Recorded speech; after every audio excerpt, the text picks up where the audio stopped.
All right. Go ahead and call the meeting to order. Please all rise and join us in the pledge. I pledge allegiance to the flag for the United States of America and to the republic for which it stands, one nation, under God, indivisible, with liberty and justice for all. Thank you. That's really amping up tonight.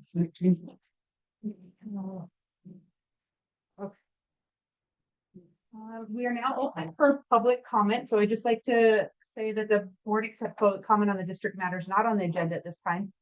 Speakers must state their name, limit their remarks to 3 minutes, please address the chair, and refrain from making personal attacks or discussing confidential student or personnel issues. The board will not act on any non-agenda items at this meeting, but may place them on a future agenda. Do we have any public comment? Am I on the agenda? No. Okay, I was like, there's been a lot of stuff going back and forth. Yeah, I was just gonna talk about it in my report, if you want to talk about it now. Okay. Go ahead. Rick Fry, we spoke last month about trying to get Noah on a swim team.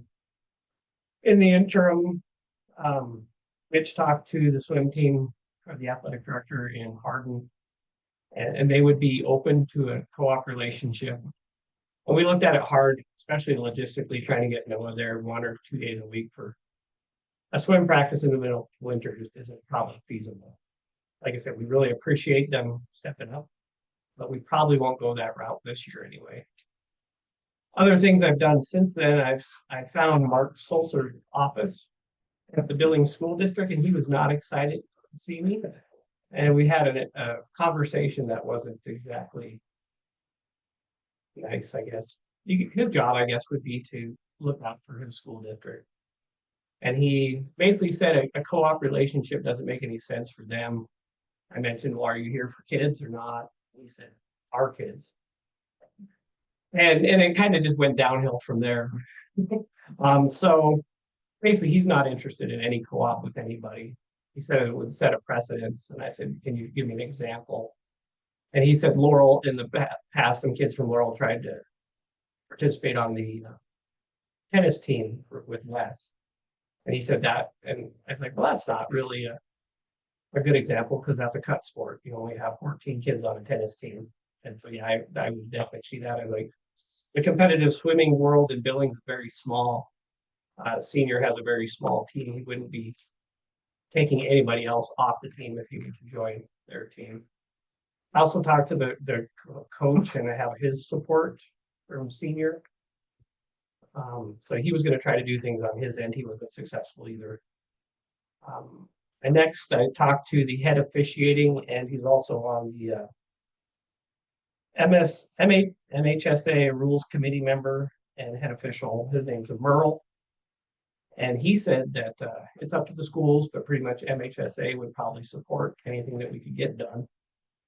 Then I talked to Rip Ryan, who's Senior Associate Director of MHSA.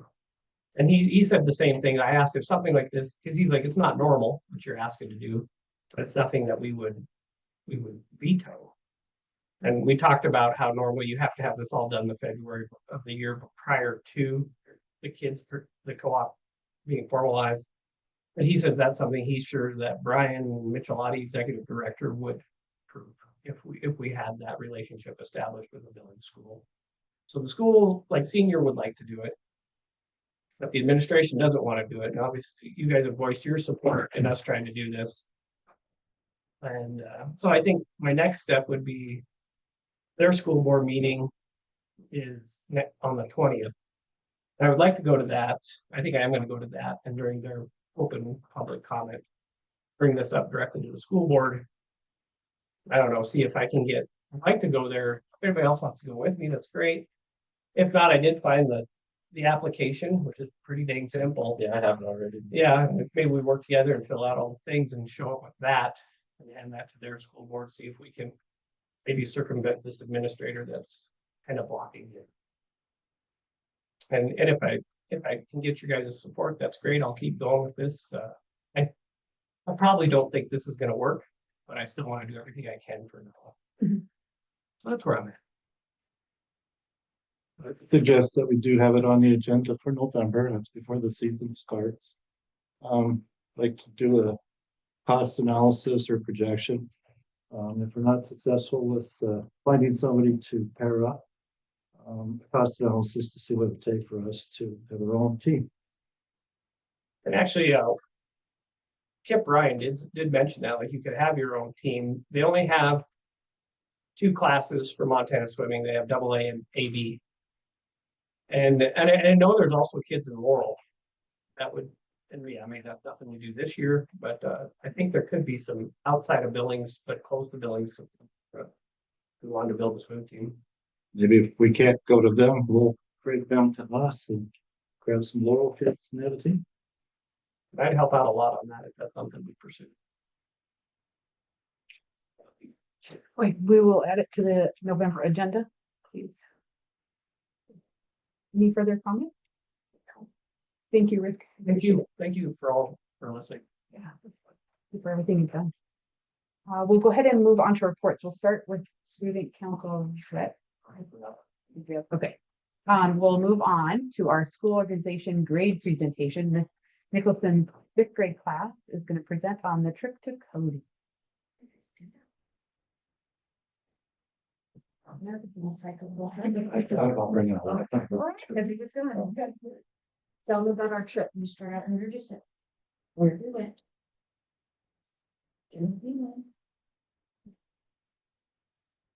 Where we went was to Cody, Wyoming, and we got to see pictures of Buffalo Bill and take home a pamphlet that was filled of things like that were in the animal section. So there's little stamps in a card pamphlet, and then we would stamp those and then throughout every section.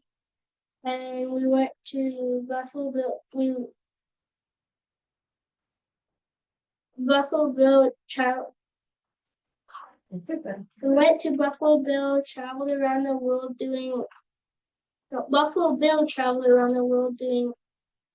recreations of the West. Buffalo Bill's main place to act was in Cody, Wyoming. Seeing the real teepees and touching the stuff they used to survive was amazing because I never thought people in the past were so smart. When we were in Cody, I learned that Miss Nicholson's great grandfather was part of the Buffalo Bill show, and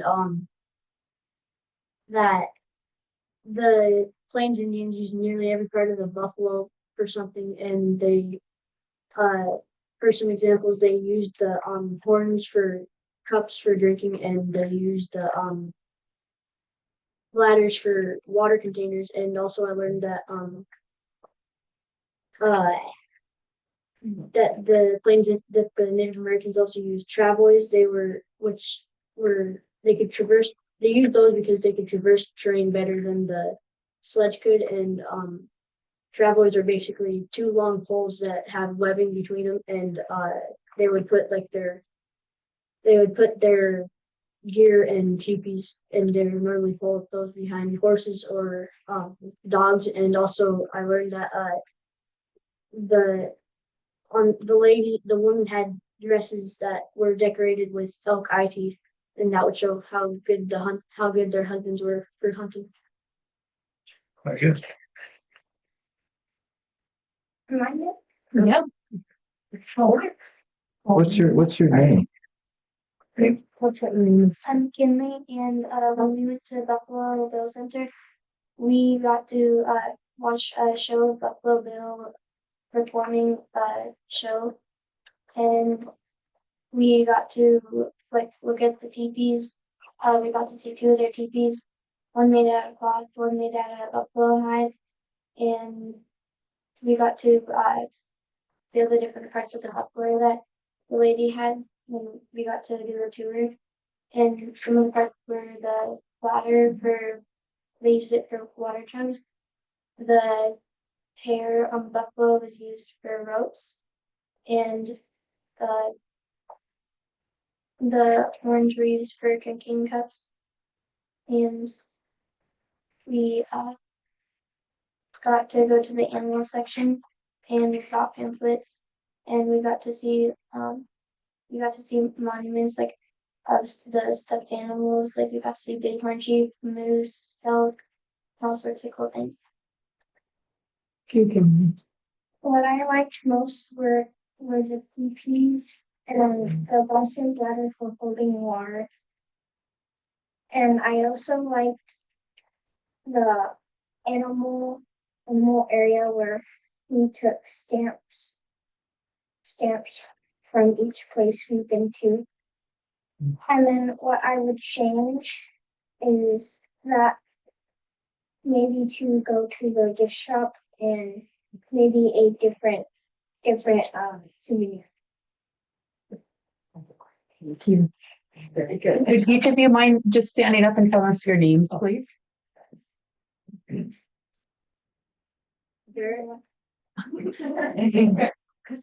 Say, I'm Jarrett, and I just also wanted to say thank you for paying for the trip and thank you for the admission. I'm Liam. Thank you. Thank you guys very much. Thank you. Thank you guys. If you guys want to leave now, you can, you're not welcome to stay. Thank you guys so much.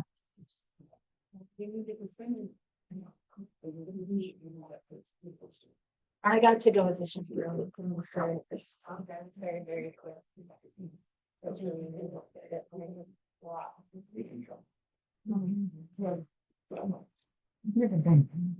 Yeah, I want to go back. Yeah. Well, after that, we gotta go. Yeah. Yes, you haven't ever been, Amber? No. That's really. So wonderful. The hotel. He owned the one hotel and it's got like souvenirs from Calamity Jane, different things in there. Mhm. So we will never be going to the gift shop. That was the $200 we're not. It's a gentle try. It's always. So next we have a report from Park City Affiliated Teachers Federation. Do we have anybody representing that? Shelley told me that we don't have anything to report right Okay. Thank you. And we will move on to our facilities and transportation report, Stacy and John. Well, I'm a little out of the loop, other than, the building is finished, other than a couple small things. Has Carrie moved in yet? We have a certificate of occupancy coming. Just waiting on, to have order a handicap sign for parking. That's it. That's the only thing that was missed on the inspection, is the handicap sign, so that's good. Yeah. Everything fast. Yeah, they're classing there the last 2 days. Inform. Are we gonna do, ribbon cutting? We need to, but I'd kind of like to see her get some of that stuff put away. So let's, yeah, Good nice to. yeah, a little more organization in there. She's got the now. Yeah. She's so. She hasn't even been in it yet. Yeah. She just got the container cleaned out and got all of the other stuff out of the modular emptied. So, Was there any other update on the bus?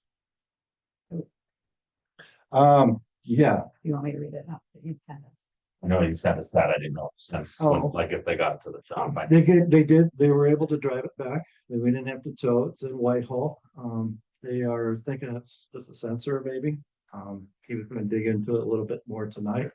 So it may not be as bad as we thought it was going to be. It's definitely not the $2,800 that we were thinking we were gonna have to pay for a tow job. So, Yeah, but it was a good catch. It was a good catch. and a thank you to Harrison Schools for everything they did to help us. Bill and I are gonna work on something to send their superintendent. She's been like so great through just on Friday night and then again today, helping us with everything. So a really big thank you to them. Oh, thank you for getting that figured out. Yeah, Eric is back on. And it was good. They shut it down when they shut it down. Um, Like- Pulled over and went from there. Right, so we'll move on to our policy governance curriculum committee, report on that. As you guys can see, we have a few to approve. So most of these policies that we reviewed during that meeting are stuff that per state law we need to have in place. And then we did discuss the hot tip item was the student dress. I think Yeah, we so made some, 2034. so we'll address that here further when we do 32. consider approval of policies. We have plans to meet on Wednesday next week. Is that the, because if it's not, we can, For the committee. for the committee. Yes. Policy governance, And we also have the, Yeah. 21st. yes, or 23rd. 23rd. Yeah, so Wednesday next week, we will do a policy governance and curriculum meeting, 4:30. And then, yeah, so that's the update on the policy governance curriculum committee. We'll now move on to the finance committee that myself and Kelsey. Kelsey, would you like to give any reports? Now we met on that, reconciles, that was good. But that was a long time ago. I know, Okay. I was just thinking about the policy committee too, but I was like, Guess pretty much us schooling us on. We just dipped our feet in it last. Working more in depth as time goes on. We have some trainings that you sent us that we need to do. And we registered you all for MSL. We did the district license.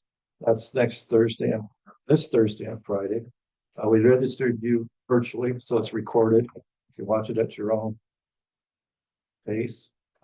There's some really good stuff on there too, to take a look at. And they'll be sending the link to me and I'll forward it out to everyone, so. we do have a finance committee meeting. That'll be next Friday. I think 9 o'clock. Yeah, 9:00. No.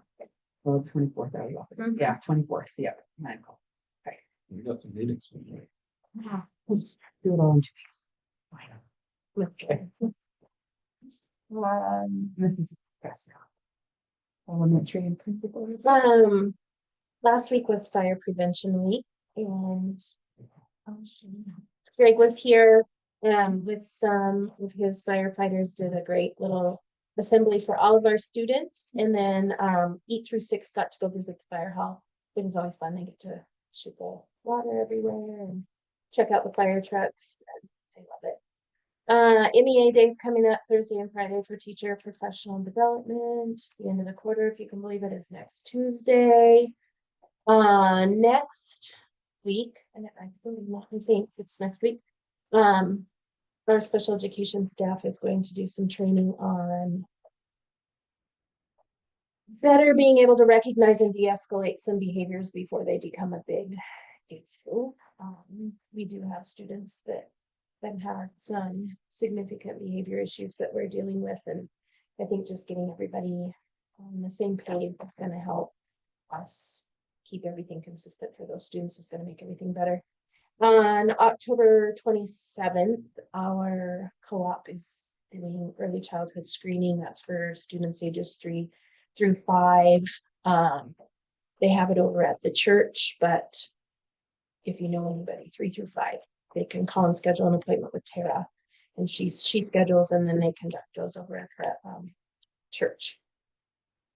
MTSS team is up and running. Elementary has interventions in place for our students, working in small groups on skills that are determined through the assessments that we complete at the beginning of the year. Mrs. Mendenhall and I will attend a training at the end of the month, learning a little bit more about how we progress to the next stages of intervention with our students.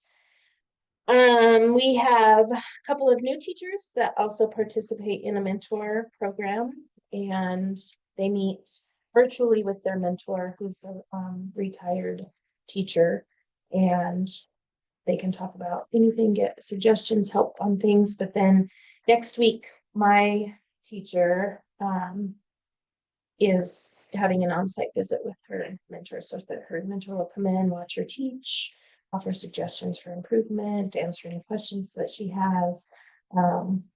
Different things. It's really a good program. Parent teacher conferences are coming up November 3rd and 4th. We're starting to schedule those already. And tomorrow is our first Special Olympics bowling practice. So we have 4 students who are participating, and this year we're also going to have what do you call them? Partners. yeah, Unified unified partners. partner. So Yep. they have students that are their partner. So we have a special needs student and then a non-special needs student that are partnered together for bowling, and it's super fun. So, yes, we got new jackets for our special education, our Special Olympics team, and we allowed them to. Last year we had uniforms, but we let them have them for the practice and then for our tournament, and we kind of kept track of those. But this year we got jackets, and they were given to the students today, and they proudly wore them around school. So they look like a little team. They're kind of cute. We're excited. I have 3 elementary students this year. Last year I only had Yeah, I was one. gonna say high school. And so I have 3 and then 1 from the high school this year. So that'll be fun. Nice. And Did they get a letter for that? did they get a letter for that? Are those tournaments posted on the school website? If people want to go watch, or can people watch? Absolutely, yeah, Yeah. yeah. Yeah, I'll make sure. We just have the one in January, right? Yeah, just one. We just practice. We'll do one in October, one in November, and then in December we practice weekly, and then the tournament is in January. Yeah, it was like on a Sunday at Sunset Lanes last year, I think. Yep. And, Yeah, I don't know the date of it exactly. Yeah, we'll get it posted this year. That's all I have. Does anybody have questions? Thank you. Mitch. All right. Yeah, so athletics have been moving very quickly, it feels like. Junior high volleyball and football finished up their seasons last weekend. I just want to thank Heather Gallagher, Katie Brocious, and Steve Woodridge for all their hard work coaching the junior high teams this year. Both of our junior high boys and girls basketball practice started yesterday, and we had the parent meetings after practice. Between the 2 teams, we have 52 students participating this year. So the coaches were all trying to kind of work through how we're gonna manage that. And come up with some different ideas. It's awesome that we have that problem, that we have that many kids that want to play basketball. It really is.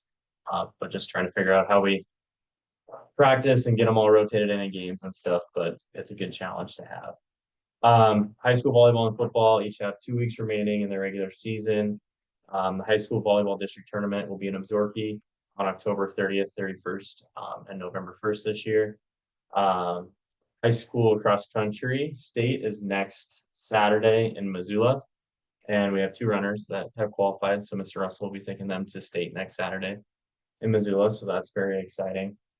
One thing that I wanted to mention, we found out today that Manhattan Christian is coming to play some football this Friday night, and they emailed me today and they don't have enough players to play. And down to 7 players due to injuries and stuff.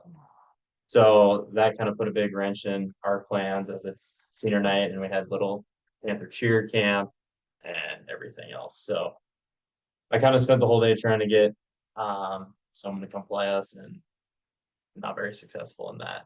But so we're gonna unfortunately have to. We won't have a game Friday. I'm just trying to work through how we can recognize those senior boys and go from there. Do playoffs start the following week? There's no way to postpone it. Can it, or is everybody getting an off week? So no, not everyone has an off week. We're the only team that has the off week next week. Yeah, so everyone else is playing next week except for us. Yeah, talked to a lot of people, and no one is really willing. Everyone's playing this week and next week. So We still playing Lame Deer on Yes. Tuesday, Yeah. but that's in Lame. in Lame Deer, I did reach out to their AD. He hasn't got back to me about the possibility of having it here. So that might be an option because I know they have a game again Friday at home, so it wouldn't be their senior night. So that's kind of my last hope. To kind of get the boys to recognize that football game. If not, I think we'll just combine it with the volleyball senior night and just recognize the guys at the volleyball game, but trying to work on that. Our fall athletic banquet will be on November 17th at 6:30 to honor our high school athletes. And then kind of the last thing, I was asked to be the Southern Sea Divisional Volleyball Tournament Manager. So I accepted that. So that's in Laurel, November 6th through the 8th. So I'm looking for workers for tickets in the bench area, and then also trying to figure out a hospitality room. So they are paid positions. So let me know if you want to come run clock for the divisional volleyball tournament. That's all the pressure. I'll do some things. If you want to take tickets for the divisional volleyball tournament, Yeah, ticket. That's yeah, what shoot I'm me an like. email. Yeah, I got already some people. There's a lot of people in Park City that are awesome about helping out about that kind of stuff. So I think it'll be good. But yeah, so Park City will kind of be hosting the divisional tournament this year. Yeah, so the end of the first quarter, like Ms. Truscott said, is next Tuesday. We'll mail out our report cards the week after that. We completed our day of service on October 8th with our egg leadership class that Ms. Hanson, the egg leadership class Ms. Hanson organized. All of our 7th through 12th grade students were sent to various locations around Park City, Billings, and Columbus, providing service to the community for the first half of the day. I was at the Park City Fire Hall with my group and was just really impressed with how hard the students worked. And it sounds like most of the groups that the teachers said that too. They're like, our kids like were excited to work, and excited to put in that service. And they really did a great job representing our school. So just thanks to Ms. Hanson and her egg leadership class for organizing all that, and for our students for showing up to work that day. Mr. Baumeister is going to be hosting a FAFSA college parent night with Reach Higher Montana. That's October 27th at 6 p.m. We'll host it here at the school. I'll get that information out on the website here. It's just I know he sent a letter home to all the junior and senior parents as well. It's a great opportunity for all the parents and students that are in the junior and senior class to attend and learn about applying for colleges, to learn financial aid, and then just other opportunities after high school as well. So that'll be a good opportunity.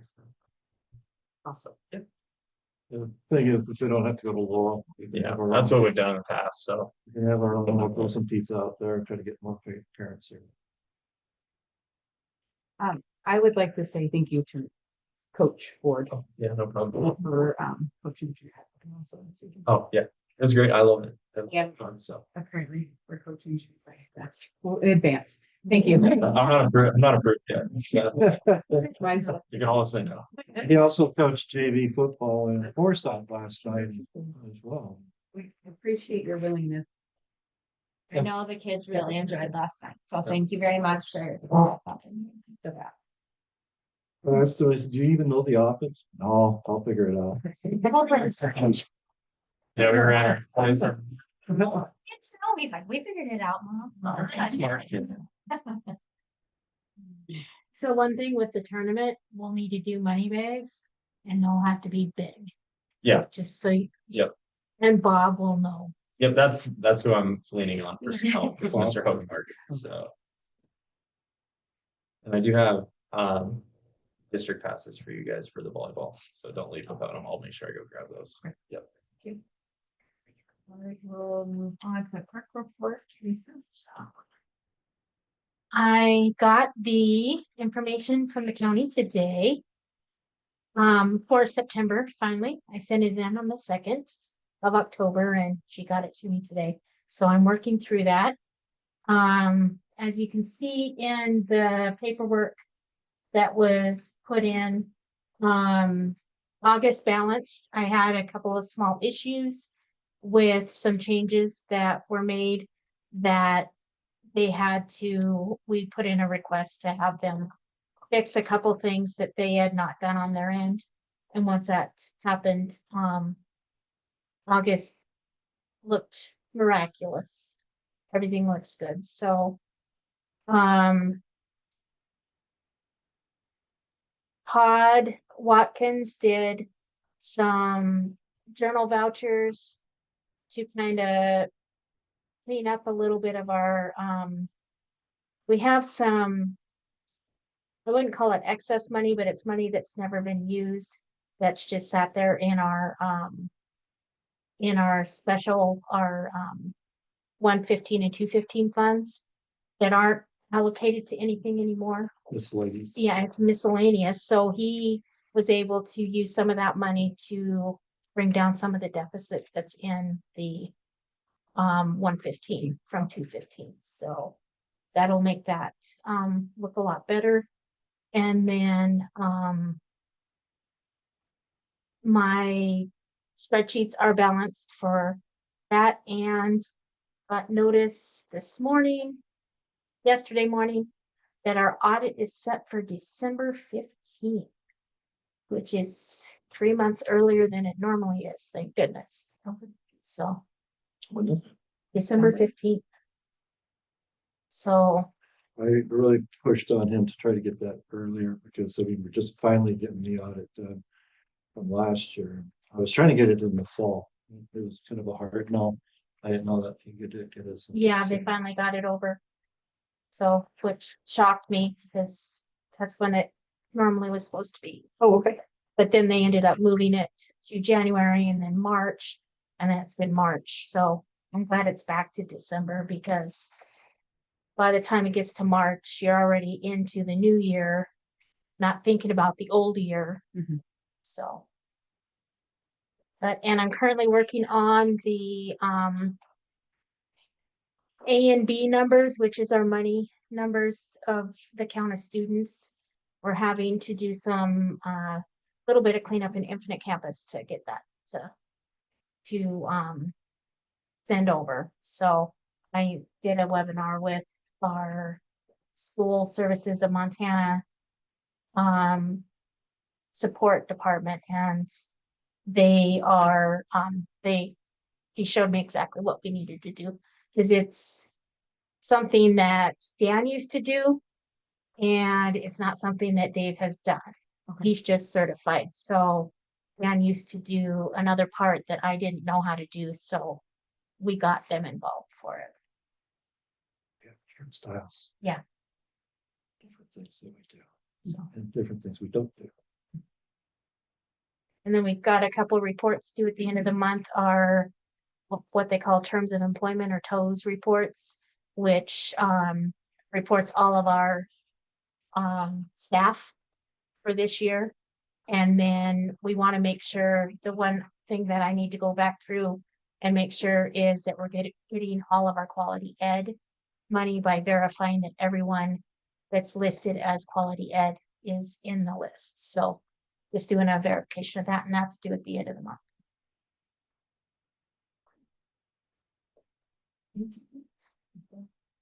The BOAG project update, that's part of the, yeah, okay. Yep, so that that is all balanced. It shows that we have about 120,000 left. I have not gotten the final bill yet from YBC. Okay. I anticipate that here soon. We've gotten a couple of bills from the architect, but I think it's the total completely for him is less than $600. So he didn't charge hardly anything at all. So, and then you guys can talk about the stuff that has to go on the board table. Probably mention that spread. Oh. So, but that's as up to date as I have it with the invoices I've gotten from YBC. I took the old stuff off because it doesn't necessarily apply to what we're doing, because we essentially started over funding wise with that new Interpath loan for doing the YBC project. So I went ahead and just created a YBC only portion. For the next board meeting, could you do a cumulative for us so we can see the total Yes. Yeah. expenditures? And we're off a little bit. I popped in, he thinks that next bill is gonna be 154. Okay. And in addition, there's the 25,000 contingency or the hold fund, so. Our numbers are off a little bit here. And that's from the information that he's given with his, I took it off of the drawdown or whatever, that payment. When he submits that, he gives me what he has budgeted, and that's where I get those numbers from. So it's taken from his form. But it sounds like he's got some change order stuff that has not been added into the system yet, so. There you go, said that he has to wait till they have the sign off. And the inspector would sign up there and all the information comes from and all the subs. Before he can turn. it on. Okay, and that makes sense. I just Got wanna that make to you sure, this week. we get them paid as soon as we can, so it's okay. So are you thinking we're over budget here? Um, Or do you think that there's just something off in the report? I think there's something off the report. Okay, because our tracking was showing us still having some funds left over, what, right? We figured we got about 8,000. Yeah. That's after the 4,000 that we just ordered for the bin seal. Which came in today. That's why I saw Greg, he brought that in on a pallet. That goes around the bottom, so we stop the moisture water coming in. Seeping in on the stuff. So that was less expensive than we were anticipating, right? Well, that's why we had them order it, because they got the discount, contractors get the discount that we would want to got anyways. Well, I would love to be able to go through your guys's list of what you have to compare it with that so that I make sure, because I've taken everything off of what YDC gave me from payments, so. Yeah, I'd love to be able to see what you guys are looking at to make sure I have it all correct. Okay, yeah, because it should be the original bid, which was $16 $316,000 for 16,000, plus the 33,000 for the and that's in insulation, and and that's in then- there. and then the change orders. Yep. And so. Yeah, this isn't quite mapping, but we'll have to just. So it's, I put the change orders that I have so far, that's what I have. This 33,000 should not be or did we do that as a change? It was order? as a change order, it wasn't The a insulation. Yeah, but the idea was Dan was gonna order it. We were gonna order it Oh, on our that's own. right, and then we Yeah. have to And pay for it, yeah. That's right.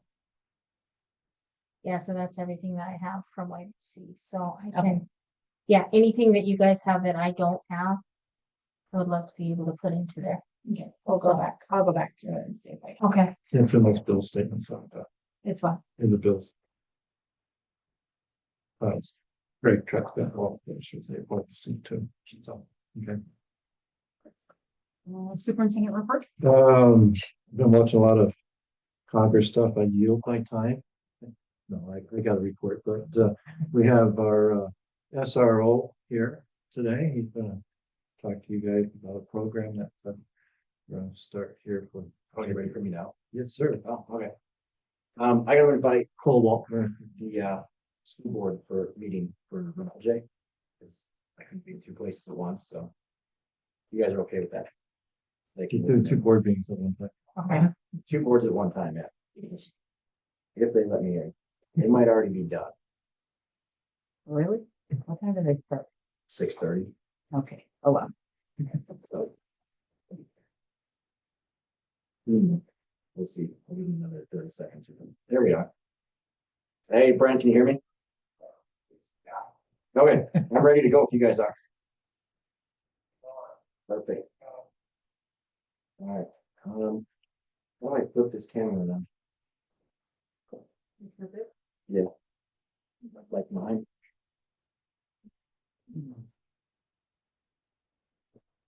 No. Oh, shit, there. Yeah. Yeah, just right here again. Oh, he's out on Fix his that. iPad.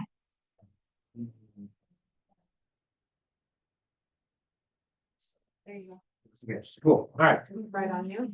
Yeah, and just as long as I can hear me. If you guys want to take one of these and pass them around. I'm on city council in Columbus, so I understand long-winded presentations. I'll make this as quick as I possibly can. When I started, I took over the SRO position 2.5 years ago now, I think.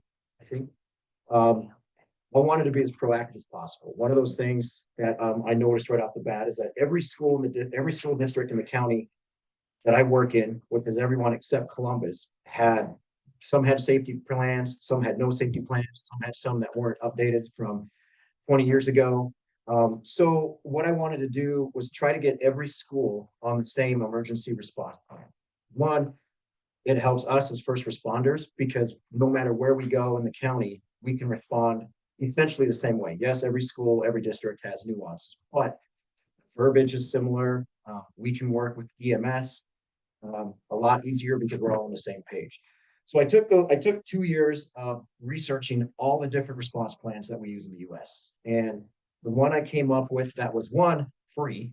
So all the training materials don't cost me or schools or anything, any money. And it's the simplest, was the standard response protocol from the I Love You Guys Foundation, which came from a school incident in the early 2000s in Arapahoe County, Colorado. Some dude came in, took a bunch of girls hostage, ended up murdering one girl, injuring, assaulting like 3 more. And the biggest problem was the communication between the school, police, first responders. It was a nightmare. So they started this standard response protocol. And instead of just building it towards an active shooter situation, which is the first thing that comes to everybody's mind, this is an all hazards response. So whether it's a fire, whether it's an earthquake, we had to add tsunamis in there now because we taught this in Hawaii and nobody said tsunami and they freaked out. So we have to add tsunamis into all hazard stuff now. So I don't think we have that issue here. Earthquakes, serving, law enforcement serving warrants, fire department trying to fight a fire next door, whatever it is. So what the thing was to do was try to encompass an all hazards response plan. And this is what we came up with. It's 1 page, which is super simple. I've taught it in every school in the county. Every school in the county is going to adopt it. I'm actually teaching Fishtail on Thursday and Reed Point in 2 weeks, I think. And then Park City's the last staff, and I have to teach, and then we're going to get all the students taught as well, because there is a little bit of student buy-in. But you guys can look at it right here. There's hold, secure, lockdown, evacuate, and shelter. Each action, I mean, that's simple. The word hold comes over the PA. There's like 4 things that we do on hold. The word secure comes over the PA. There are 3 or 4 things between the students and the staff. Lockdown is the big one. Okay, that's usually there's a threat inside the building. That's the lockdown, lights out, lock up, out of sight. Nobody's coming out until we come in and take care of whatever situation we need to take care of. Evacuate and shelter. And those look different for a variety of whatever situations come up. But really, it's just common language, common sense. It doesn't replace any existing emergency response plan that the schools have. You guys, and it's no fault of anybody here, it hasn't been updated since 2019. It was the last time the emergency response plan for Park City schools was even looked at, as far as I can tell. No big deal. It's not the only school in the county that has one that's 7, 8 years old. It's something that we all get so wrapped up in the school year and actually dealing with stuff that's right in front of us that everybody forgets about those. And that's fine. That's kind of where I come in. That's one of my spots as school resource officers, keeping that stuff in the forefront of everybody's mind, right?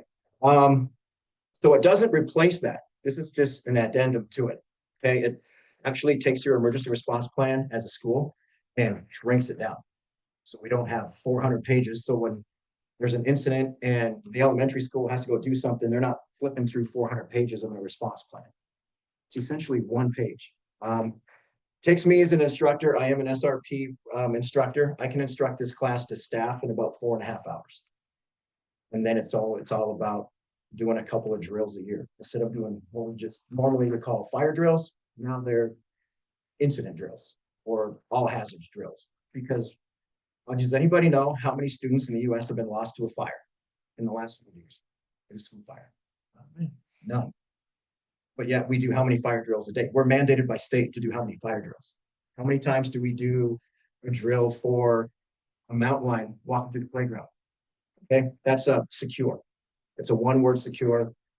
Kids come inside, we lock everything up, we take care of the mountain lion, we go. And I'm only saying this because it happened 2 days ago in Bozeman. Okay, the school resource officer is a really good friend of mine. We went to the academy together. He actually got to train a mountain lion just outside of the school. Gotta ride a tactical golf cart around Trankin Mountain Line. It was freaking cool. How many SROs in the United States can be like, part of my job is Trankin Mountain Lines? So it's a good selling point.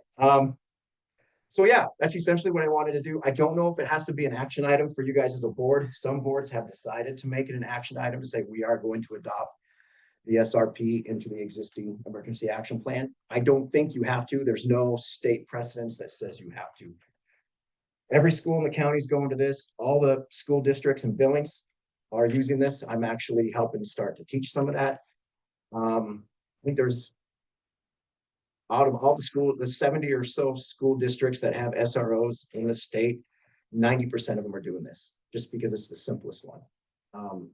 Part of the addition to this is what we call a reunification plan, which is another reason why we wanted to go this way, because if we have to reunify students in a critical incident with family, with parents and guardians, you guys as teachers and staff and board are going to be wrapped up with what's going on. You have no business trying to reunify kids with parents. You have to deal with the kids that we're dealing with right now. You bring in staff from the other school to run that entire process. And if everybody's on the same program, it's super simple. And part of the training we do that I teach, we briefly go over that. And if that's something that we want to adopt as a school district, it's a very simple half-day training again. And that's pretty much all I have. Like I said, I was trying to be as winded as possible because I know. Do you guys have any questions for me? I'll have it on the next board meeting to approve it as curriculum, so board approves that stuff. Or annual curriculum or annual renewal of it, essentially, like how often do you do your insurance? So I can teach it every year. It's no big deal. It's honestly, when schools are trying to find some PIR hours, it's an easy out day. Okay. I mean, and then the students, when I do the students, I did Abzorki's student body a month ago, and I did a half an hour presentation because theirs doesn't have to be as in-depth. So it takes a half an hour or an hour and a half, hour and a half out of their day. And I broke it into junior high, high school, and grade school, because there's a whole easy, fun way to turn this into a game for the grade school kids. So they understand the concepts, but it's not freaking them out. And it's already comes with scenarios and trainings, and it's not reinventing the wheel. It's just like giving us the information, passing it on, and moving on with the school year. So super simple. That's why I'm a huge proponent. Like I said, I went to instructor school over the summer for this. So. Any questions? Comments? Thank you. Anybody from? You guys have any questions? Cool. All right, thanks. Thanks, Scott. Thank you. You go, Mr. Lay. I forgot to put safety and wellness under the committee stuff. And I don't have it before here now. Well, underneath this. Exactly. Yeah. Oh, no. Want me to go over? Anything to add, you can add it. For sure. So safety wellness committee meeting, we talked about safety out here. It's super congested, at pickup for at drop off time. The sign was removed from Los Parque area, to open that up, which is, I think, really helping with preschool. So just keeping our students safe as they cross the street there. There's some playground equipment things that are being taken care of. This is proactively. I don't think there's any injuries. Then they talked about some staff training, the QPR suicide prevention session. Is that something you were looking at bringing in, or you are? We've already, Ty is trained as a trainer, and it fits right into one of the policies that we are renewing tonight. And yeah, it's relevant, Yeah. unfortunately. And then there was talk of getting some support for school nurse, like a telehealth program that would work in conjunction with her, something that she could just dial right up while the students in front of her is. Have you looked into that for costs? We're trying to coordinate a meeting. So just in the beginning phases at this point. Yeah. Then working on a school safety plan. And we talked about facilities security, especially with the early morning practices and the gym doors being propped open, and then there's really not any good alternatives for that, but something everybody's keeping in mind. So. Yeah, so like Mr. Waldner said, the emergency operations plan that we have for our schools 6 or 7 years old, so we're working on redoing that, and then our next meeting, I'll bring one that's new and updated, and we'll go over it as a committee. And then for me, I've got, our maintenance guy, Carl, is in, has been getting certified to do the water testing, that Blake has been doing for us. Basically pro bono. Great. We, as we mentioned, the Boyeg building, classes are underway. We had some minor condensation issues, 2 Sundays ago, where there was some leakage, damage to one of the tiles in the classroom.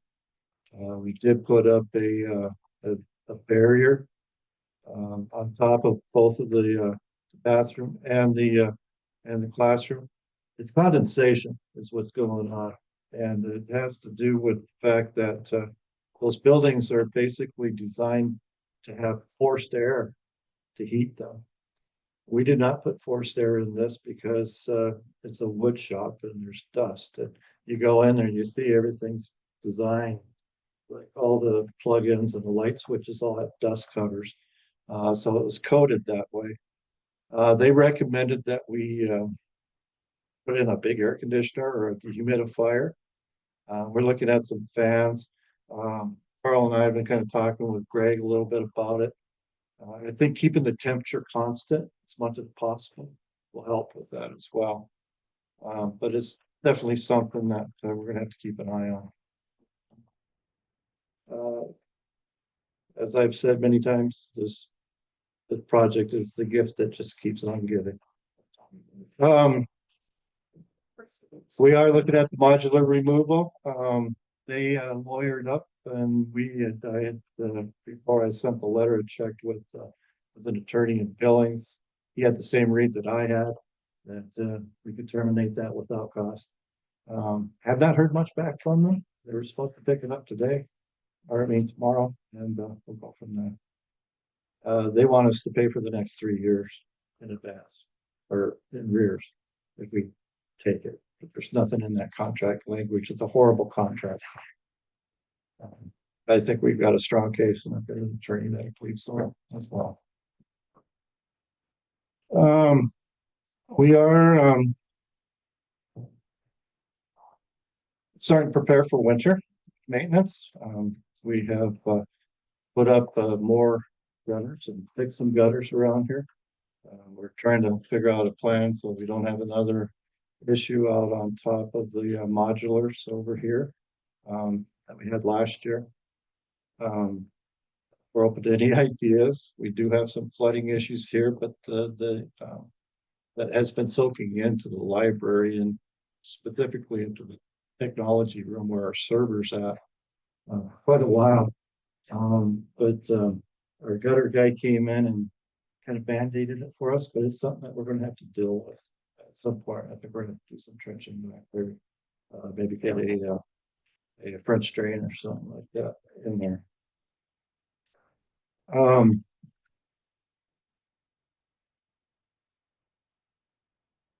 With regard to in the committee, the safety committee, we talked about the traffic.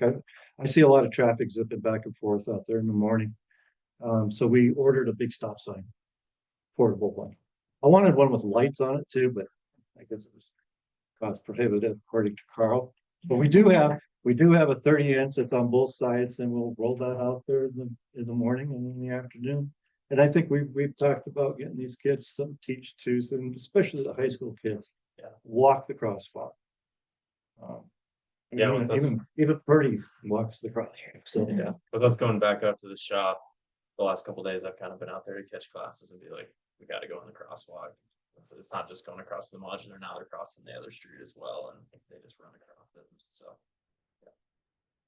So Is that, you're getting the stop sign for the 4-way stop? no, it's this Right. cross between the district office and Okay, and the yeah. school where Cause They kids drop just bolt out there, they don't look, and sometimes where the way cars are parked, it's hard to see. And a lot of times it's one at a time for bathroom usage. It's Yeah. not like a whole class, so it's easier to see. Like Yeah. one kid So yeah, I think that's really it. Will it Um, be out there all day long or only in the morning? oh, we'll leave it out there all day and probably roll it in so it Maybe doesn't with get the stolen. windsock things that goes crazy Yeah, there you go. on top of it. There you go. Yeah, it's something that we'll have to roll into the district, the garage across there, so it doesn't get stolen and end up in some kid's bedroom. We have, yes, a lot of this has been covered. We are in count week and, got some numbers for you by grade.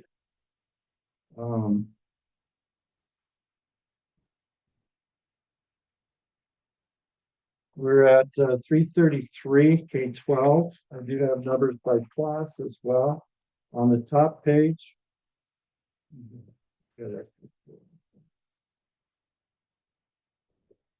Um,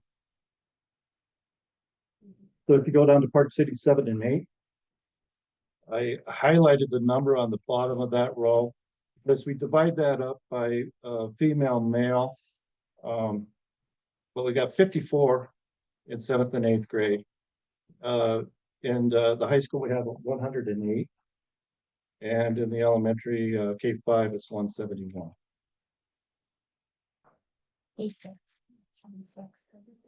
Yeah, this thing broke it out that way. But from now on, the numbers that I put together, it's an additional 30 kids that we have in the junior high range, which is the same as the high school for A and B, which is $8,000. Compared to the elementary, per kid is 6,000. Roughly. So, I did add on the next page. This is we have a contract. You guys have had a contract with Ellen Milligan. And he did an enrollment prediction. And as you can see for 25 and 26, he had us at 320. He was 9 short in the high school and 4 short in the elementary, but pretty close. But we are 13 up than we were what he was projected, and we're 14 up from what we had last year. And I do have those numbers by grade, so you can see that as well. On the next page, these are the numbers of our out of district, our district kids that are homeschooled. This is the information I got from the county superintendent just today. We have 18 kids that are in K-8 that are homeschooled or registered with the superintendent of schools in Stillwater County, and just 2 high schools. Why that is, I don't know. Coming from an area where it was pretty pervasive. A lot of it has to do with religious beliefs. Some of it is kind of concerned about government indoctrination. Yeah, it's that.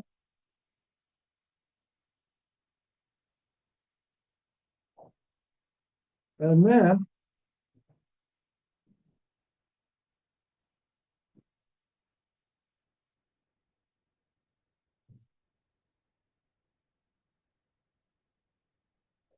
what's the flow?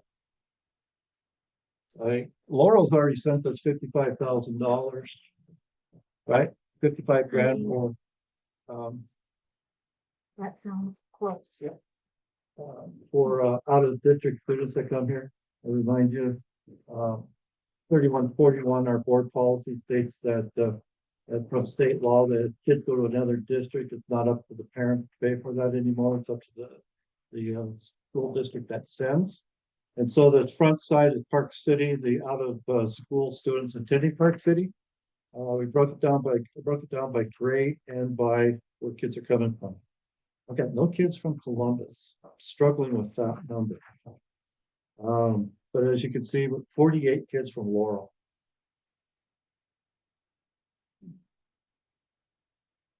And you flip it over to the other side, this is what we've got going out. And Columbus is the big take with 28, and Laurel's 18. So we have a total of 48. So we're with 3+, if you want to look at it that way. And that's why we put that money into the tuition fund, and that's where we're putting that money in that comes in. Because everybody's gonna have to pay each other. Columbus is regardless of, or whoever, like Laurel, regardless, they paid us, we gotta pay them. Same thing. And that money goes into our general fund. The money that comes from other schools goes into our general fund to compensate for the A and B money that is, we're essentially losing by having those kids go to another district. But then we pay out of our tuition fund to the district, and they'll put that in their general fund. It kind of, it's, as you can see, the numbers are kind of a pass through. There's some school districts that it's, and we've talked about this before. I think this was the design to start consolidating. Victor, over between Stevensville and Corvallis, small class C school, has $300,000 going out of the district of kids going to either Stevensville or Corvallis or Hamilton. They'd have to go to their voters and ask for more money. I just think that's going to be an issue for a lot of these smaller districts. Things that we're looking at. We are looking at a superintendent's or a newsletter. It's in the development. We're looking at transparency, celebration, focus, what we're focusing on, whether it's monthly or quarterly. I thought it was going to be about $1,200, but that was the one that we did the last time with the color. Black and white is going to be about 300 with 200 for postage. I think that's worth doing at least quarterly. I'd like to keep. I was in the. I did sent a letter to the Stillwater County News that they published, but it's behind a paywall, so if you don't have a subscription, you can't see it. Fortunately, but I can. Brianne had a great idea. Just do it as a send it out like that as well. Or post it in the post office, things like that. Get it out there. What we're doing. Other things that we're looking at. We ended up with our federal funds, according to Todd Watkins, overspent by $142,000 last year. So a lot of what we're doing this year is going to be covering that. And it's going to take a few years to get us right side up here. Between the lunch program, which was $103,000, we've got some work to do, but I'm confident that we'll get there. As far as the plan for improvement, with our clerk, Mr. Watkins says that she's doing fantastic, and that's a good sign. The federal government shutdown, I've been kind of following that. I gave you guys information on that. The good thing is most of that money that we do have is front loaded. And the other side of it, that's with our grant stuff. And then the other side of it is the hot lunch. And they basically got 3 months in the lane, in the tube for us already. And so if the shutdown goes longer than 3 months, we'll wait for the USDA to advise. But we are using the USDA commodities a lot to try to lower that cost. I do also need to report that we had a resignation that I accepted from Aiden Opera. He has resigned, and I'm not looking at backfilling that position. We're going to take, we've got 2.5 FTEs in the kitchen. I'm going to reduce that down to, we're going to take Michelle out of there for an extra hour. So she'll be cleaning for 5 hours and doing dishes for 3. I think that'll work better. We just got to tighten the belt around here a little bit. So in every little way that we can. Again, on the 21st, is that right for the board? goals work session? I thought it was the 29th. We did. Yeah, 29th. I sent you guys some stuff on that last, or I gave you guys stuff on that last time. I'll resend that. Kind of get you in the mindset of what we're trying to do. Typically you want to look at 2 or 3 goals. Don't get too crazy with it. But it's up to you guys in developing how you want to roll. And that's something that we need to start doing every July. Makes it easier for you to evaluate me. It makes us easier to show what we're doing for accreditation. Yes, it's solid that way. What time would that be? 6:30.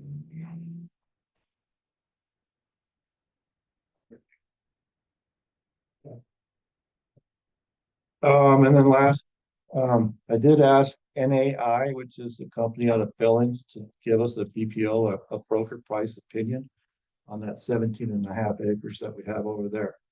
Information, planning only. I don't have the authority to put anything up for sale. It's not an extensive appraisal, which would cost thousands of dollars. This is $750. With the discussion that kind of floated around in the last board meeting, with the county commissioner talking about the mental health thing. I had folks on the committee that started asking, how much is that property actually worth? And so that's all we're doing. I think that helps us for future planning down the road. And I think it would be good to have another company to also do a BPO for us as well. I think it'd be $1,500 well spent just to help us with our goal setting, our planning, things like that. That's all I got. Thank you. We'll now move on to the consent agenda. So our consent agenda are used to expedite approval of routine, non-controversial items such as meeting minutes, routine financial reports, and standard personal activity actions. These items are grouped and approved in a single motion unless a board member requests removal. Any member may remove an item before they vote on separate discussion. No second vote is required. Removed items then deliberate as standalone agenda items. So our consent agenda includes approval of our minutes from the regular board meeting from September 9th, consider of approval of warrants, extracurricular balances and expenditures, approval of our personnel recommendations, which includes our junior high cross country, Mr. Russell, substitute bus driver, Knight, and our junior high basketball assistant coach, recommendation of Mr. Ward. Old business action items, consider approval of adding and amending the Yellowstone Academy bus route to the Yellowstone Academy. Consider approval of the MOU for the Columbus PSD for transportation to Yellowstone Academy, and then consider approval of policies. Do we need? Those must be the Yeah, that's the consent concern. Yeah, that's two different Yeah. items. Oh, I admit too far. My Yeah. bad. I was gonna say. We're just gonna Here we go. mass approval. That's good. Retraction. That must be, We'll stop at junior high basketball. must be how they do it at the district. Who was it, Riker? Yeah. 30 minutes? Yeah. Did it all. Yeah. All right. So action item for everything up to old and new business, please. Accept the consent. Thank you. Second. Second, by Stacy. All right, so anybody, any discussion? All right. Nope. Oh, any public comment on a consent agenda? I'm sorry. Okay. All right, we'll go ahead and proceed to vote on the consent agenda. All those in favor say aye. Aye. All those opposed, same sign. Motion passes 4-0. Okay. Now we'll go on to the Aye. old and new business. Okay. So we are considering approval for adding and amending the Yellowstone Academy bus route to Yellowstone Academy. You're flagging things in there. You're throwing me off that you're changing something. Oh, I'm sorry. We're all on the same thing, aren't we? I'm sorry. Okay, so we'll need a motion to consider approval. I move to approve the amending of the bus route to Yellowstone Academy. So what you said. Moved by Stacy. Yeah. Second by Kelsey. right, we are open for discussion. What is Yellowstone Academy? Okay, we have one student that's in district that is in attendance at Yellowstone Academy. That's part of the U. Yellowstone Boys and Okay. Girls Ranch, but it's the day portion of it. We are responsible for transporting. In the past, Columbus has been doing that without any agreements or any conditions, things like that. So talking with our superintendent, we decided to come up with an MOU to just make things crystal clear responsibilities. And also we threw in there to assist with gas costs. But before we could do that, we needed to get that bus route back on. And we've had that in the past. And the super, We used to transport and we used to transport to Columbusville at the same point, but then we ended up not having as many bus drivers as we could. So we ended up, and they're coming through with one of theirs With one of already. theirs already. So we've been jumping on them. But this is for, and it's kind of funny because the county superintendent already sent this out and the county, the transportation committee, which is all the superintendents and the county approved it already. But we need you guys to approve that addition to the route so that we can do that. And then the next step would be the memorandum of understanding with Columbus. so I'll put it into our pupil transportation, which is how we get our transportation reimbursement. I'll put that in there as a new route, put the one kiddo on it, and we'll get reimbursed for that, which will help to cover the fuel that will initially pay to Columbus. So Does it end up being pretty much a wash then? Close. so you get paid by the mile. So it'll be like $1.57 a mile is what we get paid one way. So, and it's 30 miles round trip. So kind of, but that's daily. So I'll put in, when I go to do my transportation request in December, I'll put that in and we'll get paid for every day of transportation. That we provide. That we, And this allows Columbus to take it when they provide. We both can take it at the same time. Or we'll be in more issues. We don't want any more. So that's it in a nutshell for A, and then I did explain what B is, but. Okay. But for A, we need the bus route. So two separate motions. Yes. All right, so any further discussion on the approval of amending the bus route? Okay, we'll go ahead and proceed to vote. All those for approving the amendment of the Yellowstone Academy bus route, please say aye. Aye. All those opposed, same sign. Motion passes 4-0. We'll now open up for a motion for the approval of MOU with Columbus Public School District for transportation for Yellowstone Academy. Moved by John, Second. second by Stacy. All right, we're open for discussion on that MOU.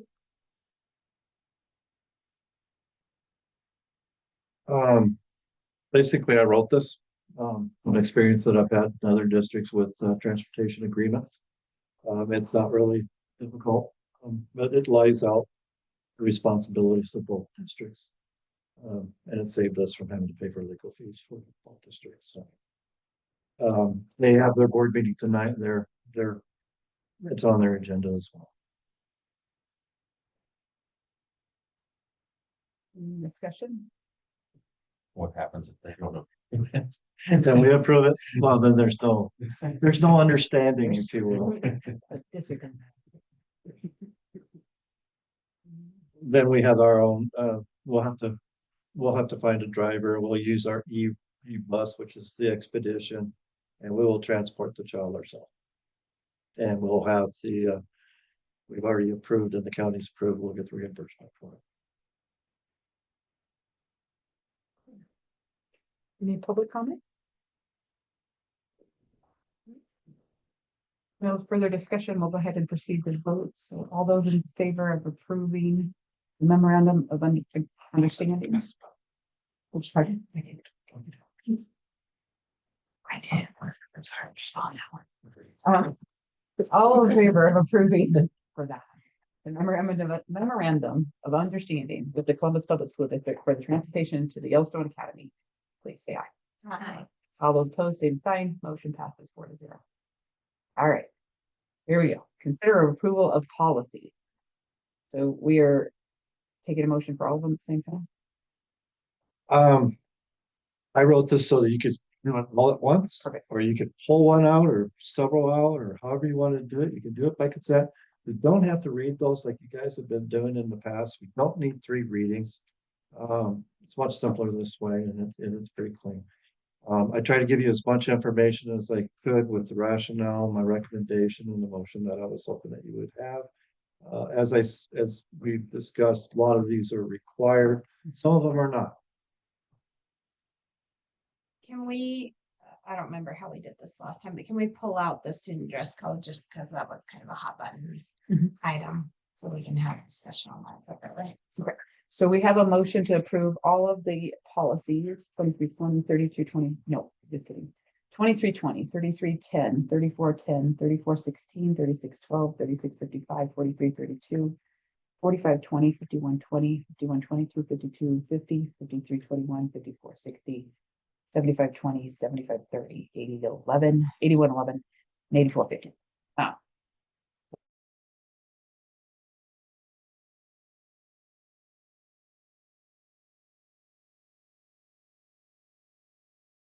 All policies with exclusion of that 3224 student dress. Any discussion?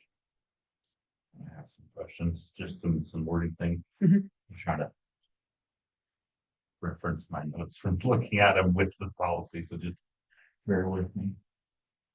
On the, I could only get the couple to open, Yeah. so my numbers are backwards, so I'm down on the 500s. And back is how my notes are, they kept locking me out and saying I had no idea. We do that like 50 emails from you at like 10:30 Yeah, PM last night. yeah, I saw that. I think that's me, and I apologize, but Google is interesting. But it's cheap because it's On the 2320 on the field trips. Yeah. On the last part, I don't know. It says that the current valid American Red Cross, we don't use American Red Cross, we use American Heart Association. That's pretty standard in Montana for all the things. I didn't know. I know it says that it's either or, but I didn't know if we wanted to have the one that we're actually, like the CPR instructors that come here and the first aid instructors that come here is all American Heart Association, not American Red Cross. I know it's kind of a tedious thing, but I think that's a good catch. I can make that adjustment in the policy that it's the American. Would keep both of them in just so it's. well, it says that it's for or any standard, but it just, we use them, our association, they don't even really do American Red Cross in this area very often, unless you know what I mean. Like everything's out of Billings Clinic and it's all American Heart Association for most of the state, so. American Heart Association. Yeah.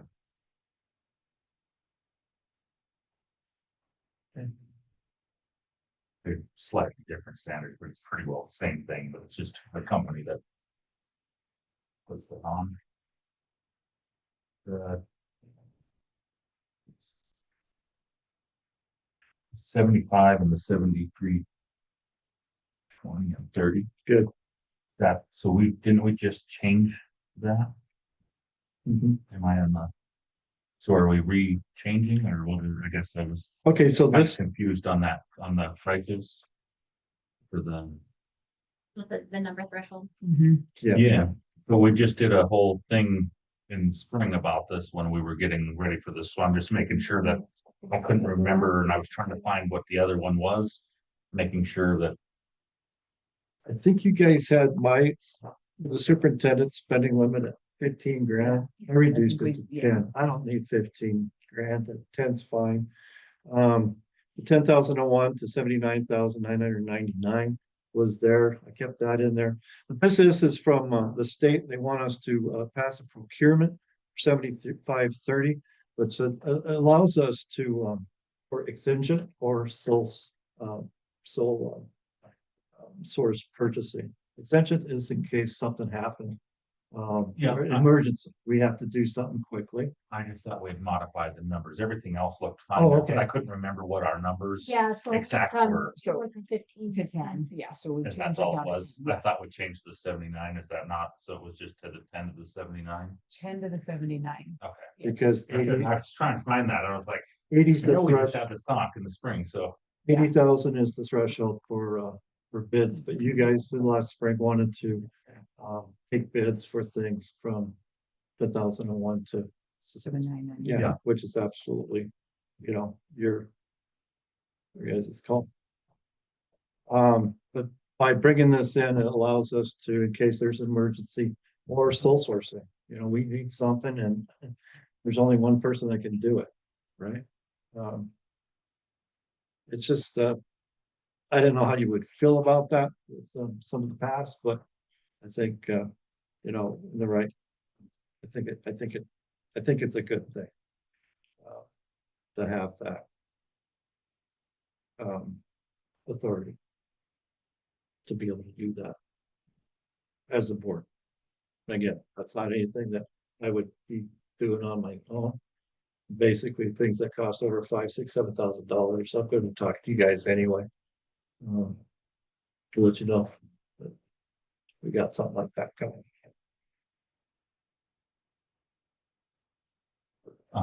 8450, the AED. A lot of, and I know you're going off of what the school law says, but so I was part of it with the ambulance and Okay. so we have our AADs under a doctor through the ambulance and how it works. You have to have a doctor over top of that. So I think we might have to take that one out because I believe that those are the requirements of the doctor who's signing off saying that that's ours. And we can have that. This is a I'm required. trying to find I know what the law for that is. Yeah. But I think I'm so like with the fire department and then utility AEDs, they are the fire departments, they bought them, but they are controlled and monitored through the ambulance, which is through a doctor over top of the ambulance. And it's a weird thing. That's how we got the AEDs here at the school when they first got them. Was through the ambulance and through the doctor that controls or is the what I'm talking about. It's the Chief medical officer. yes for the ambulance. Yeah. So I don't disagree with what the state is saying, but I just wonder if we need to check into the doctor that we're under, if that's still the case, and making sure that we're not trying to change that policy. No, I understand what you're saying, but I think there's AEDs present in just about any facility, like a business facility sometimes have them. So there's no medical provider overseeing that. So I guess I just don't know how. Certain businesses, like the school. Yeah. How it is, and the license they got to get them was through the ambulance, and the ambulance was checking on them at the one for a while. So I don't know if that's still the case. Tara did say at our safety meeting that's still the case. Was it Autumn comes in and checks them or something? Okay. That's how. Okay.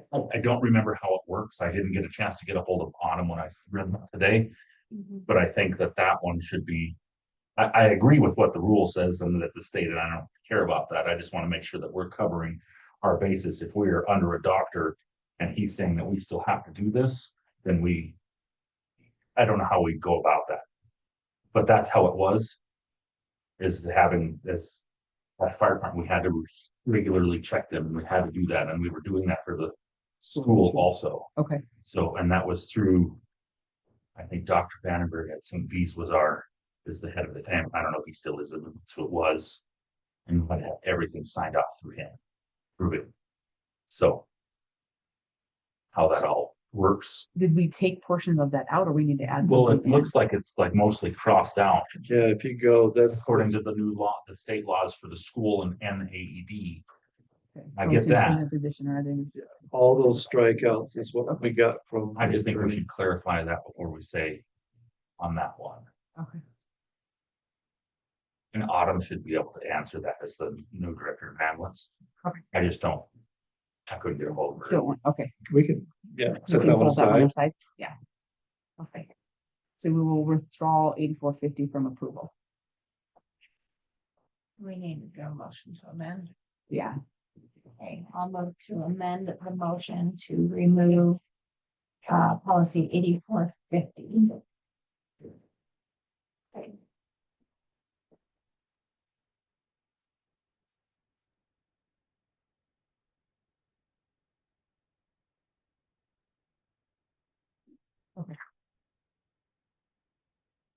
Sorry, I spent a lot of time reading. They had tried to. Oh, good. Because I was just going off your notes, because I did practice. On the 3310, I think it's 3310 and then the 3612 is talking about the AI. I didn't see anything that said what the authorized uses, except for the staff. There was some things on there for the staff, but the authorized uses of the AI. And then like, I guess I just wanted to make it sure that there's a lot with the AI thing coming around and whatever, and just some of it seemed a little vague. Probably by design. Mhm. So which one are you looking at? 32? Well, it was 3310. Okay.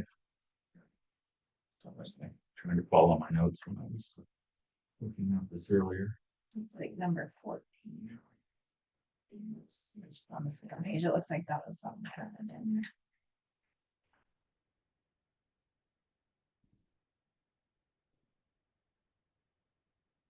So 3310 is about student discipline. Yeah. Okay. Yeah. And what this is a recommended, but it's not required policy. Okay. So we can leave 3310 as it is. Basically, what I get out of it, what's changed is the ability to discipline for somebody, something that we already have. If you really think about it, they're talking about AI plagiarism, things like that. And clarifying that AI misuse falls under existing prohibitions of academic misconduct and violations of student integrity expectations. All it does is it recognizes AI dishonesty as cheating. Specifically, if you want it like that, put it in there. If you guys don't want it like that, No, I'm okay with that. And I would reference 5460, which is, I don't know what that one is. And then 3612, they all have about the AI that 3612, the students is the electronic information reporting. And paragraph 1. Yeah, and then the changes, just answering those questions, who authorizes, you know what I mean? Because it says that they can use it if it's authorized. So how are they authorized and what's the authorized things? Still AI is new. So like, is that, and I'm okay with how it's written. It just, maybe things to think about as we progress. Yeah, and we did have last year, we had someone come in and present to the staff about AI and about how kids are using it and how we can check for it and what we can use it for in the classroom that's beneficial and what we need to be watching out for. And it's crazy because that was last fall. So it's been a year and just how much has changed is like, so how much is it going to change in the next year too? But our staff is pretty good about checking it and making sure kids are using it the right way. So The kids are aware of the rules surrounding that. for sure, yeah. And I guess, is it the same for all the classrooms? I guess that's what I'm getting at. It's like, that just says unauthorized. So what's authorized? Is it across the board, or is each teacher gonna do? Yeah, I mean, I think it's kind of like we have teachers that don't use it at all, and then we have teachers that like it and they want to use it in ways and they're able to. Then we also, for teachers, I think been kind of taught and trained on, making sure kids are using it the wrong way and help how to check this. And we have a discipline procedure in place for when kids. you got to kind of think about academic freedom that teachers do have that we do. No, yeah, So I'm not meaning for the teachers, I'm more for the students. I guess maybe I did say that. If we get too strict on the direct on what can be approved and what cannot be approved, we're gonna potentially hold them back from what is gonna develop. So I think the intent is to make it broad spectrum initially, because one, that's lawyer speak. They don't want to make anything very direct because then things become increasingly liable at that point.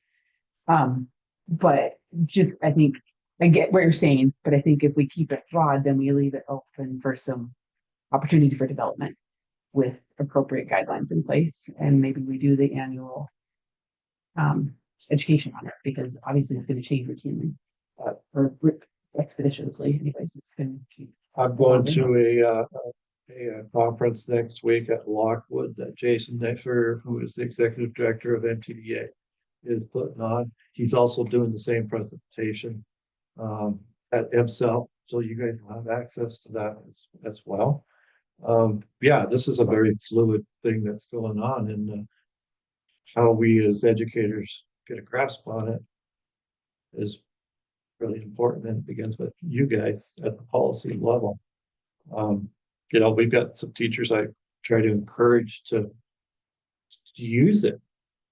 It's phenomenal.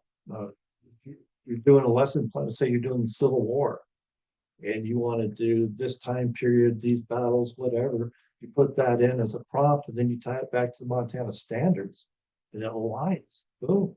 It's really powerful. It's done in like 3 seconds. You have to check for biases, you have to check for accuracy. But I think this is the first step in the district acknowledging that artificial intelligence is here, and that we're going to have to deal with it. And I hope it doesn't turn out like the phones, because when the phones came out back in 2007, when all that happened, I thought, wow, this is going to be awesome. Every kid's going to be walking around with a computer. All we got to teach in their pocket. All we got to do is teach them how to use it ethically. And yeah, that fell on its face, didn't it? Hopefully we're more successful with AI.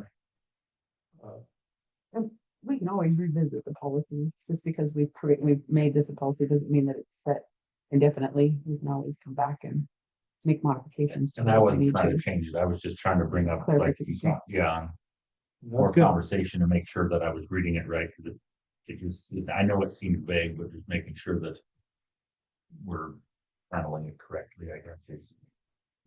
But We don't quite understand it, so that's why I'm asking those questions. That was not me saying, we need to change this. That was Yeah. me saying, I don't know what this means. Okay. the last thing I wrote though was, in short, while not required by statute, policy update is strongly recommended from the attorneys to establish clear proactive guidance on how students within district systems and learning equipment may appropriately use AI technologies.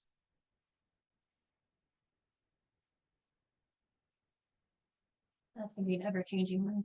Mhm. Yeah. For better or for worse.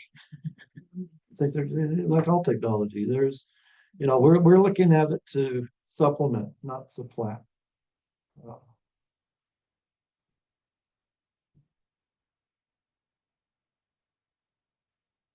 We're good with that one. Good. 3416, the optional language, the stock supplies is, District can choose to make these up. Opioid. So Narcan and albuterol. I deferred this to the two RNs that we have on this community, Yeah. so I didn't know how to say half that. So epinephrine, that's gonna be for allergic reactions. Or opioid antagonists, that's our Narcan to help reverse any kind of overdraw or overdoses that are opioid related. Now, albuterol is just airway obstruction. I don't think it's a bad idea to keep those up at all. And some of it we already do have. Yeah, we already have it at EpiPen. We have We have Narcan, Narcan. and those are in Albuterol is the only thing we didn't have. we have Narcan in the AED cases. The albuterol kids were bringing in their own based on their asthma status. I don't know what that be.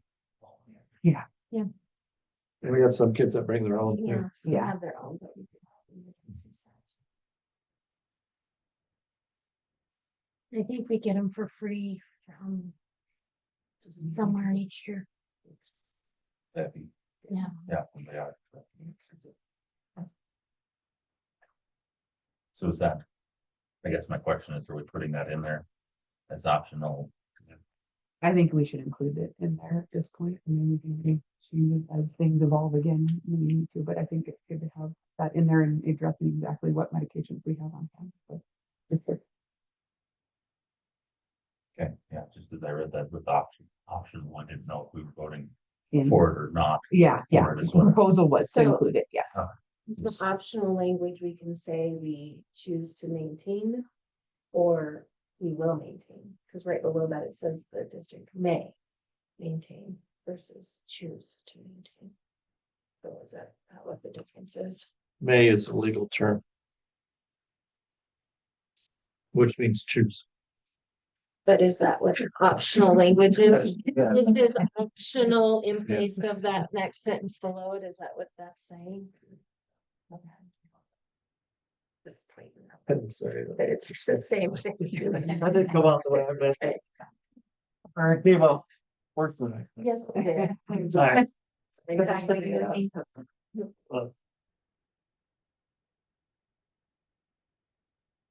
That's it. Okay. Any further discussion? There's a lot of policies Yeah, on but- it to make sure that. Oh, there's more. There's, yeah. There's, Comment. yeah. That time it's talking about like, it won't show me access, I can't see. That's cool. Someone's trying to study today. All right, so we will proceed to vote on approval of policies with the exclusion of 8450 and 3224. We're gonna revisit 8450. After we have clarification on whether there's a chief medical officer that oversees that AED. And on 2320, we want to add the American Heart Association. Yes, American Heart Association. And then 3224 we'll discuss after we vote on these. Okay, so I guess all those in favor of approving those with the exception of the 8450. And with the changes to American Heart Association to the policies that had American Red Cross, please say aye. Aye. All those opposed, same sign. Motion passes 4-0. We'll go ahead and look for a motion for 3224, first to address. I'll move. Moved by John. Second by Kelsey. And we are open for discussion on 3224. So basically, I just pulled what we had, and I looked at what other districts have that has been recommended by both NTSDA and by Calva Law. We were a little behind on some of the tribal regalia that was included.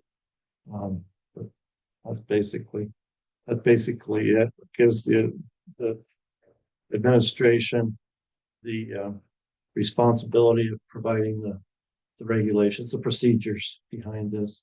And it gets you guys out from being under the firing squad from some parents. Yeah. Dress code. Fall and spring. Our problems, winter not so much. If we could have winter year round, it'd be more simpler. But okay. It's hard. It's hard. That's probably kids is difficult. One person's concern is not another person's. You see sometimes kids that have gone all day long with something and then we see it. How did you go for 4, 5, 6 periods like that? That kind of stuff. I think that you pass this policy, gives the administration and student council, like you have kids involved with this as well. When kids help develop things, they own it and they begin to enforce it upon themselves is what I've found. I think you get buy-in from the kids and their involvement with it. And we go forward with looking at some different language if that's what you guys are really wanting. So this is the board policy and then you will develop the actual dress code. Is that what I'm hearing? Okay. Yeah, It's just giving us them authority to. Authority. it's kind of like Congress. You guys are Congress right now, and you come up with the law. I'm sorry, I didn't mean to insult you. I'm insulting everybody today. So, did you guys come up with the law? And then the departments come up with regulations, and that's what we are here. You know, we will try to come up with regulations, and ultimately you're the board. You can make your own calls. I guess What specific dress codes? my only concern is that it's been very discretionary, and what I'm hearing from parents is that it's not consistent.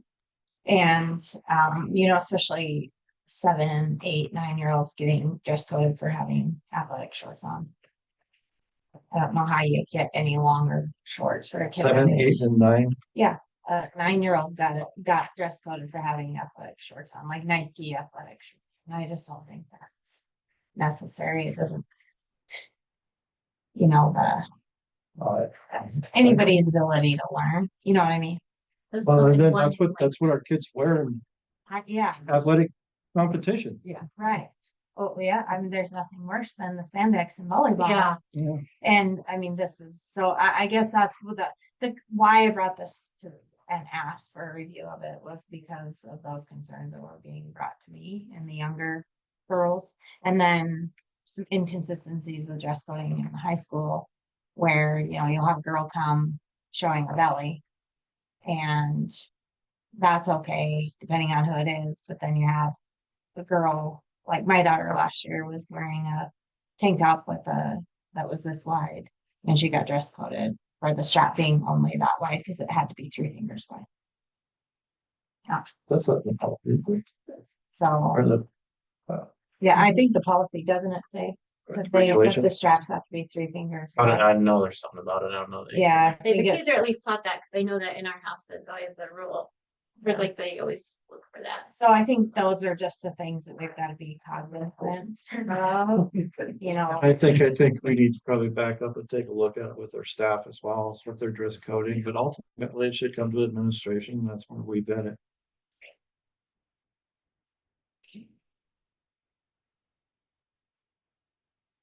Another question. Mhm. On the weapon. We have a shooting club. It says that you can't have things with weapon used on it, but we have a shooting club. Oh, under dress code. Yeah. I don't know how you address that differently. Yeah, it's. I understand what it's trying to say. Yeah, I do too. But if you want the shooting club and we have hunters and then, you know what I mean, like. I worked with the track club last year. In the spring, they did sweatshirts and they asked us for administrative approval if they got these, if we wouldn't allow them to wear them at school. And it's like, you know, it's an animated panther with the gun shooting clay targets. And Dan and I and Stacy made the decision that was okay. To wear at school, so we did dress code them. So I don't know if we want to word that differently or. But if you not dress code them. Yeah. Then how does I that, know, and for that's- everybody, you know what I mean, like, Yeah, and I think wear a we, shirt that says Remington, yeah, you know what I mean, it doesn't have a weapon, it's a. yeah, I think we just settled on the thing, if it's, you know, if it shows our school with it. Recognizes that it says like the trap club on it, then we're okay with it. That's kind of what we did last And year. that'll be on the part that you guys do Yeah. after this, so. Yeah, that can be included in the actual, like the student handbook. That, you know, we do have a trap club. And if you're wearing trap club stuff that has a gun on it and it's approved by the administration, great. If you're just wearing a shirt with, you know, an AK-47 on it, we're probably gonna say no, since that's a weapon. So, It's more team oriented. Yeah. Which is, Okay. It just was kind of like, yeah, how do you I balance get that it. there? It's tricky. As long as it has the language that they have to be administration approved, Yeah. that helps too. Yeah. That's okay. Did you look at the Great Falls dress code policy that I had sent you that kind of you have to be covered from armpit to 3 inches below the and can get you both rulers. It made You it. used to have to do that. It's the issue, that's a thing. Look on his face and he's like, oh man, I really. it made it, I think Brianna agreed, it made it a little less subjective and a little more Objective. yeah, I guess.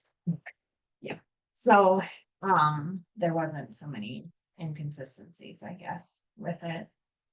Had to be covered. You didn't have to have straps, but you had to be covered from here to here, basically. Well, I don't know, something to. think about. There's the 3B, 4B. Or be the restaurant. 3B. There's a lot of policies out there have, no breasts, no bellies, no butts, 3Bs. Don't want to see any of it. Some But junior. at the same time, you know, we had a policy, I told some of these guys, we had a policy in Knoxon that we didn't want to see underwear. We had a couple girls that were, well endowed. They didn't wear underwear anymore. They dress code. That's coding. As objective as you want to make it, it's always going to come down to being subjective. I'm afraid. And kids push. The latest thing right now I've noticed is blankets. And we're shutting that down. Bringing blankets. this way. Every Wrapped up in a blanket. So get it go. Well, you're welcome. I think that in part is to cover what they're not wearing. In front of us and then that kind of thing going on. You know, close up probably wouldn't be. Or refusing to wear a coat, so they bring a blanket instead. I guess I can understand like booty shorts on a high school girl, right? But if a 9-year-old third grader walks in with Nike athletic shorts on, I don't feel like they should be getting dressed for that. That's just my opinion, and that's, I guess, what I've heard from parents. And I think the standard that we have is, does it disrupt the educational environment? Right, what's, I was here. They using fingertips or what's the standard for? That's what, yeah, in junior high, high school, yeah. I don't know, it's really hard. It really is. I'm sorry that it is, but it's Yeah. probably it's a really tough thing.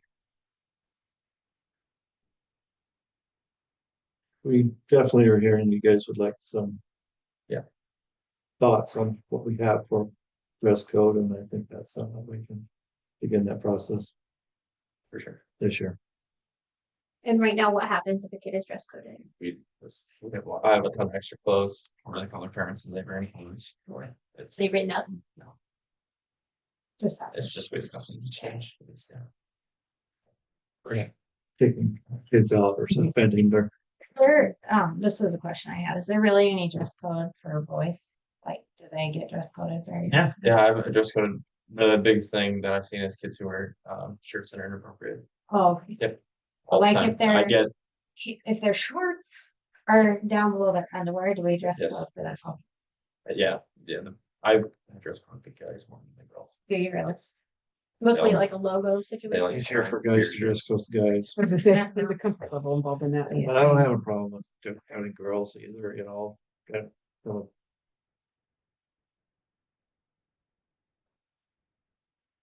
I just basically say, that's not gonna work. Yeah.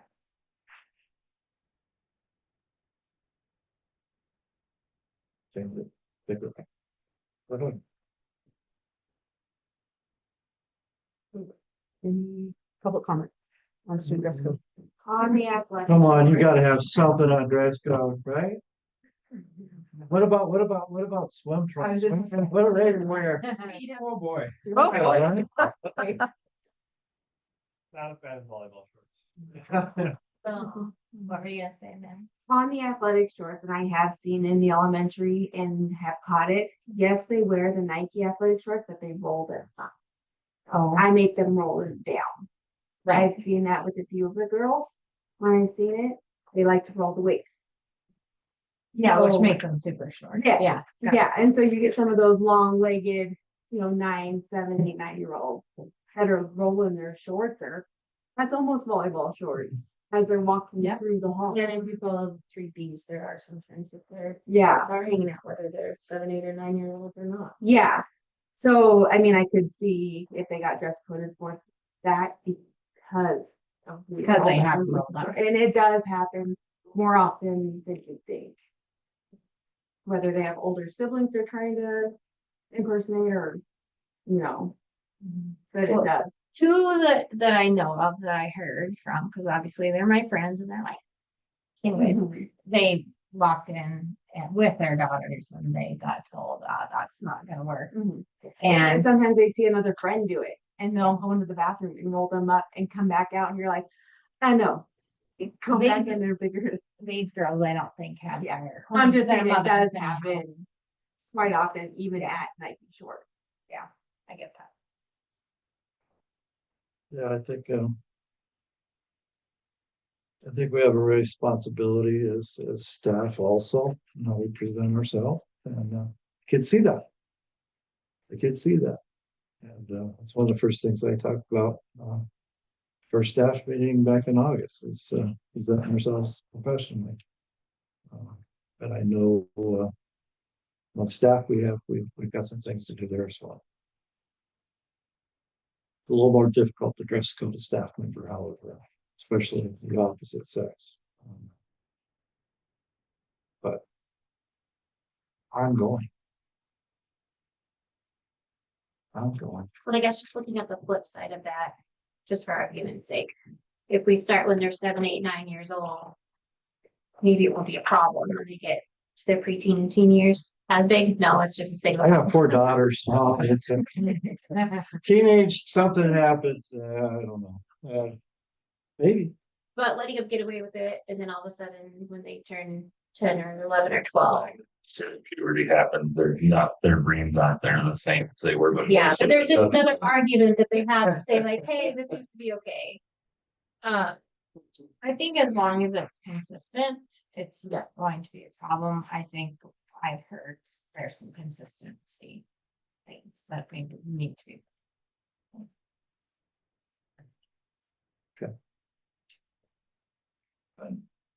Understood. Any further discussion on policy 3224?